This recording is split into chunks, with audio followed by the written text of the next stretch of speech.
只要几十块台币，你就可以让你的皮肤年轻10岁或者老10岁，取决于你怎么涂抹。一罐小小的凡士林，本以为是救星，却让许多人不得不到诊所就诊。我在皮肤科执业超过20年，见过太多这样的案例了。如果你没有把这一支影片看完，很可能今晚你就会不小心让你的皮肤在一夜之间枯萎。这不是危言耸听，而是我在诊间每天都在处理的真实情况。在开始之前，让我知道你正在从哪里观看这支影片，请留言告诉我，并提出你可能有的任何问题。别忘了订阅频道并开启通知，以便收到我们提供的最佳健康建议。我想知道你是否正在关注这支影片。如果你觉得这个内容有帮助，请在留言区输入数字1。如果没有，请输入数字0。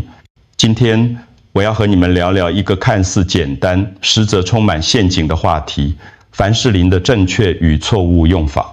很多人认为凡士林是万能的保湿产品，每天晚上厚厚地涂一层在脸上，以为这样就能锁住水分，让皮肤水嫩光滑。但事实上，如果你用错方法，凡士林不仅不会帮助你的皮肤，反而会让它变得更乾燥、更敏感，甚至引发粉刺和发炎。为什么会这样？因为大部分人根本不了解凡士林的真正作用机制，它不是你想象中的那种神奇保湿霜，而是一种特殊的皮肤保护剂。用对了，它是你最忠实的护肤伙伴；用错了，它就会变成破坏皮肤屏障的隐形杀手。今天这支影片，我不推销任何产品，只想用我20多年的临床经验，告诉你凡士林到底是什么，以及如何正确使用它。这些知识可能会颠覆你过去的认知，但请相信我，这会是你做过最值得的投资，因为你的皮肤健康值得被正确对待。首先，让我自我介绍一下。我是陈浩然医师，在皮肤科和医学美容领域工作超过20年。我毕业于台湾大学医学院，之后在台大医院皮肤科接受完整的住院医师训练，目前在新竹开设自己的诊所。这些年来，我看过数不清的皮肤问题，从青春痘、湿疹、前躁症到各种老化和色素沉淀。但有一类案例总是让我特别心疼，那些因为使用护肤品方法错误而让本来健康的皮肤受到伤害的患者。我热爱我的工作，也深深相信预防胜于治疗，很多皮肤问题其实是可以避免的，只要我们对基础的护肤知识有正确的理解。凡士林就是一个典型的例子，它是一个非常好的产品，但如果使用不当，反而会造成反效果。今天我想用最简单、最直白的方式和大家分享关于凡士林的真相。我不是来卖产品的，也不是来吓唬你们的，我只是希望透过这支影片，能帮助更多人了解如何正确照顾自己的皮肤。因为你的皮肤是你一辈子的陪伴，它值得被温柔而正确的对待。现在我要告诉你一个可能会让你震惊的事实：凡士林根本不保湿。是的，你没听错，很多人把凡士林当成保湿神器，以为它能给皮肤补充水分，让皮肤变得水润。但真相是，凡士林不会提供任何水分给你的皮肤。让我用一个简单的比喻来解释：想象你的皮肤是一块土地，而水分就是这块土地需要的养分。凡士林不是水，它是一个盖子，它不会给你的皮肤水分，而只会保住你皮肤原本就有的水分。如果你的皮肤本来就很乾燥，已经缺水了，那么直接涂凡士林，就像是在乾燥的土地上盖上一层塑胶布，它只会把那个乾燥状态封住，而不会让土地变得湿润。这就是为什么很多人抱怨，我明明每天都擦凡士林，为什么皮肤还是这么乾，甚至更乾了？答案就在这里，你用错方法了。在我的诊所，我见过太多这样的案例，患者告诉我，医师，我每天晚上都涂厚厚一层凡士林，但是早上起来皮肤反而紧绷、脱皮，有时候还会冒粉刺。每次听到这样的描述，我都知道问题出在哪。里他们把凡士林当成了保湿乳液，直接涂在前皂的皮肤上，这是一个非常普遍的误解，也是导致凡士林无效甚至有害的主要原因。根据我的观察，大约90%使用凡士林的人都犯了这个错误，他们不是产品选错了，而是使用方法错了。所以，请记住这个关键概念：凡士林不是保湿剂，它是锁水剂，它的功能是锁住水分，而不是补充水分。这个认知上的转变将彻底改变你使用凡士林的方式。接下来，我会告诉你凡士林到底是什么，以及为什么了解它的本质如此重要。要正确使用凡士林，我们首先需要了解它的本质。凡士林的学名叫做 petrolatum， 中文叫做石蜡或矿质。听到这个名字，很多人可能会担心什么石油，那不是很不健康吗？其实不用担心，现代医疗级的凡士林都经过高度精炼和纯化，已经去除了所有可能有害的杂质。它就像食用油一样，虽然原料可能来自原油，但经过精炼后已经非常前净和稳定，完全可以安全使用在皮肤上。在皮肤科学中，我们把保湿成分分为3大类。第一类是封闭剂 （occlusive agents）， 也就是锁水成分，它们的作用是在皮肤表面形成一层保护膜，防止水分蒸发。凡士林就属于这一类，其他还包括矿物油、细磷等。这类成分不会渗透到皮肤里，只是在表面形成屏障。第二类是稀释剂 （humectants）， 也就是吸水成分。它们能够从空气中或者皮肤深层吸取水分，带到皮肤表层。常见的稀释剂包括玻尿酸、甘油、尿素等，这类成分可以真正的补充水分。第3类是润肤剂 （emollients）， 也就是柔软成分，它们能填补皮肤表面的细小裂缝，让皮肤摸起来更光滑。常见的润肤剂包括神经酰胺、植物油、乳木果油等。凡士林作为一种封闭剂，它的锁水能力非常强，可以阻止高达98%的水分蒸发，这是它最大的优点。但同时，这也意味着它必须和其他类型的保湿成分搭配使用，才能发挥最佳效果。单独使用凡士林，就像只有一个盖子却没有水。你需要先补充水分，用稀释剂，然后再盖上盖子，用凡士林，这样才能真正达到保湿的效果。记住，没有任何神奇的保湿产品，只有正确的配方和使用方法。了解这个基本原理，你就能避开大部分护肤陷阱。现在，让我用一个更生动的比喻来说明这个错误有多严重。想象你买了一束新鲜的蔬菜，但是忘记浇水，让它们变得枯萎浅瘪。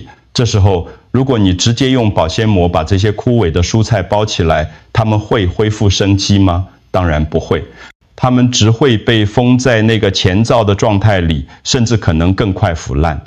皮肤也是一样的道理。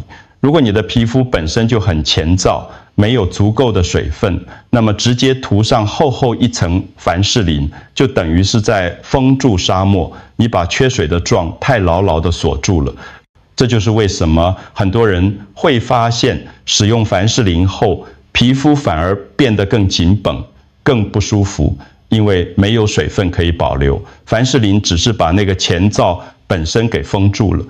更糟糕的是，凡士林的封闭性很强，如果直接涂在前皂的皮肤上，还可能阻碍皮肤的正常呼吸和代谢，导致粉刺、发炎等问题。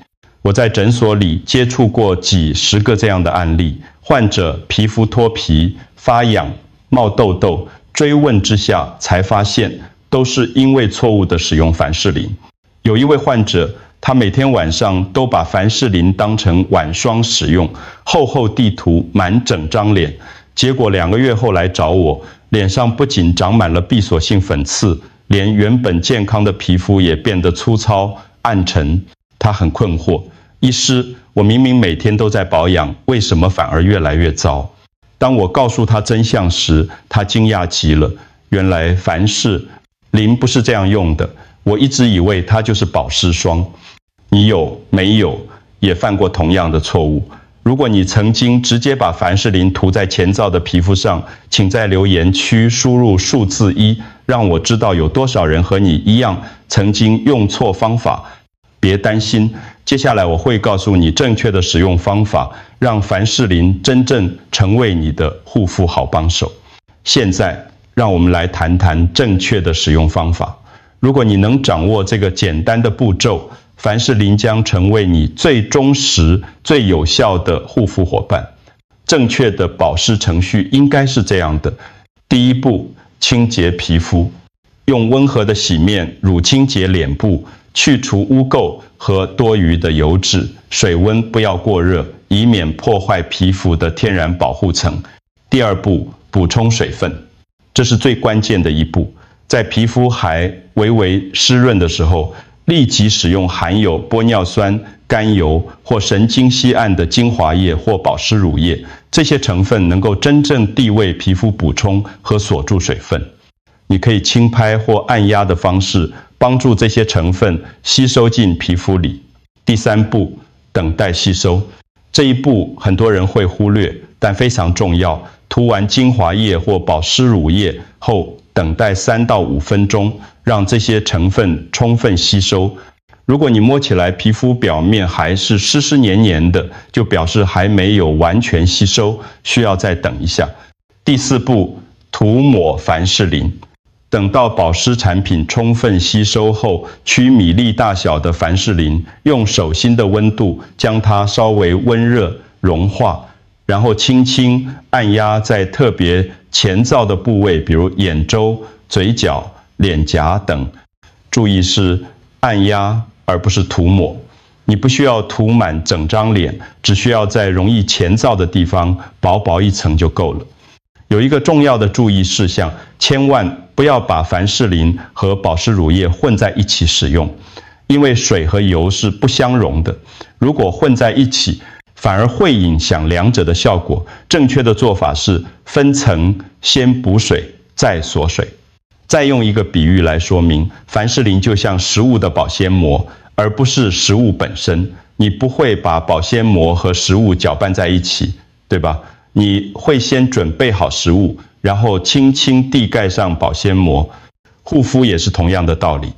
如果你正确的使用这个方法，大约1周后，你就会明显感觉到皮肤的改善，前兆减少了，脱皮的情况改善了，皮肤摸起来更加柔软细致。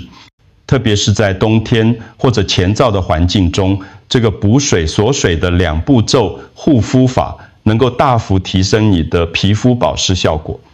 很多患者告诉我，自从学会了这个方法，他们的皮肤状况明显改善，甚至连化妆都更服帖了。记住这个黄金法则，先保湿再封闭。这是护肤的核心原则，适用于几乎所有的保湿产品，不只是凡士林。让我和你们分享一个真实的故事。这个故事的主角是林女士，今年65岁，住在新竹。林女士来找我的时候，脸上的皮肤状况很糟糕，她的脸颊前兆脱皮，还有一些红色的发炎反应，看起来又痒又痛。我问她平时怎么保养，她说我每天晚上都擦凡士林我听说凡士林很保湿，所以我每天都厚厚地涂一层在脸上。我仔细检查了她的皮肤，发现问题的根源就在这里。她直接把凡士林当成保湿霜使用，完全没有事先补充水分。结果凡士林不仅没有帮助她，反而把她本来就前兆的皮肤状态封住了，导致皮肤无法正常代谢，引发了一系列的问题。我告诉她正确的使用方法。林女士，凡士林不是保湿霜，它是锁水剂。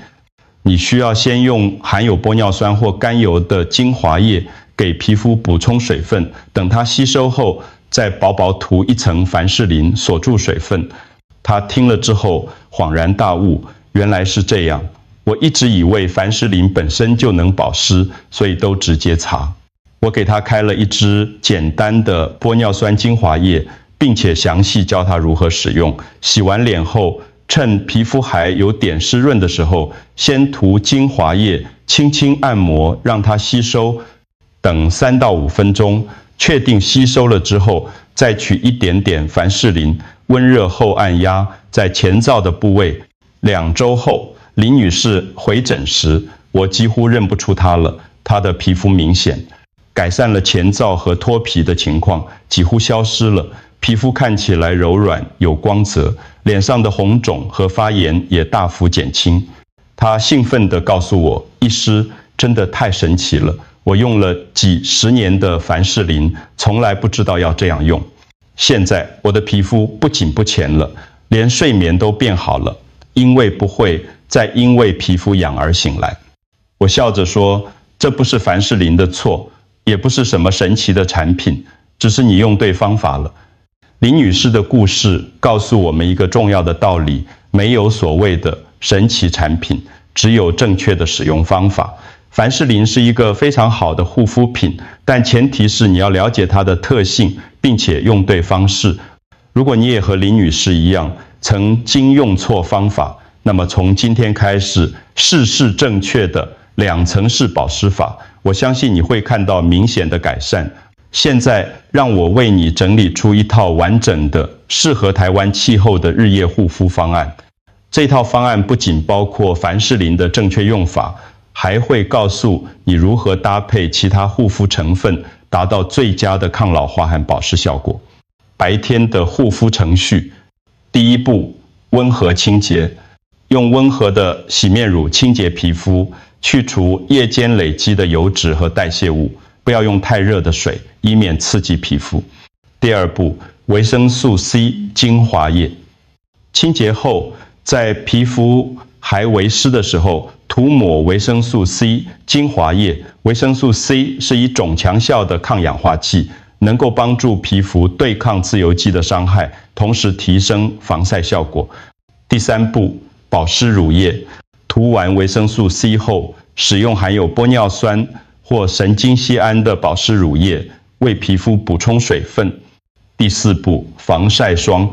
这是白天护肤最重要的一步，无论晴天还是阴天，都要使用 SPF30 以上的防晒霜。紫外线是导致皮肤老化的主要原因，防晒做得好，就能延缓很多老化问题。重要提醒，白天不要使用凡士林，尤其在台湾这种温暖潮湿的气候，白天使用凡士林容易让皮肤感觉油腻、闷热，甚至可能堵塞毛孔。凡士林最适合在夜间使用。夜间的护肤程序，第1步，彻底卸妆和清洁。如果有化妆或使用防晒霜，一定要先卸妆，然后用洗面乳清洁，确保皮肤前净，没有残留物。第2步 ，A 酸或视黄醇 （retinol）。清洁后，如果你的皮肤能耐受，可以使用含有视黄醇的精华液。视黄醇是维生素 A 的衍生物，能够促进皮肤细胞更新，减少细纹和皱纹，改善肤色不均。如果你是第一次使用视黄醇，建议从低浓度0%到0%3%开始，每周使用2到3次，让皮肤逐渐适应。千万不要在同一天同时使用维生素 C 和视黄醇，因为它们可能会互相干扰，降低效果，甚至引起刺激。第3步，保湿乳液。涂完视黄醇后，等待约5到10分钟，让它充分吸收，然后使用保湿乳液为皮肤补充水分，同时舒缓视黄醇可能带来的轻微刺激。第4步，凡士林锁水。最后，取米粒大小的凡士林，用手心温热后，轻轻按压在容易前燥的部位，比如眼周、嘴角、脸颊。这一步能够把前面涂抹的所有保养成分都封在皮肤里，大幅提升保湿效果。黄金法则，白天用 C， 晚上用 A， 这是抗老化护肤的核心原则。维生素 C 在白天保护皮肤，视黄醇在夜间修复皮肤，两者搭配使用效果最佳。关于早晨清洁的小提醒，早上起床后，如果你前一晚使用了凡士林，可能会觉得皮肤有点油，这时候只需要用温和的洗面乳轻轻清洗就好，不需要再次卸妆。保持简单，避免过度清洁，这样才能维持皮肤的健康屏障。好了，我们今天的内容就到这里，让我为你总结一下最重要的几个重点。凡士林不是神奇的产品，它不会让你的皮肤变得更美，但它会让你已经做的保养停留得更久。它是一个忠实的伙伴，而不是一个魔法师。记住，凡士林不提供水分，它只保留水分，所以正确的使用方法是先补水再锁水。先用含有玻尿酸或甘油的精华液为皮肤补充水分，然后再用凡士林锁住这些水分。不要把凡士林直接涂在前皂的皮肤上，那样只会封住前皂。也不要在白天使用凡士林，尤其在台湾这种温暖潮湿的气候，那样会让皮肤感觉闷热不适。如果这支影片帮助你理解了凡士林的正确用法，请把它分享给你的家人和朋友，特别是那些也在使用凡士林的人，让更多人知道正确的护肤知识，避免不必要的皮肤问题。我是陈浩然医师，感谢你看到最后，希望我们一起学会如何正确的爱护自己的皮肤。记住，护肤不需要昂贵的产品，只需要正确的方法和耐心。祝你皮肤健康，生活愉快，我们下次见。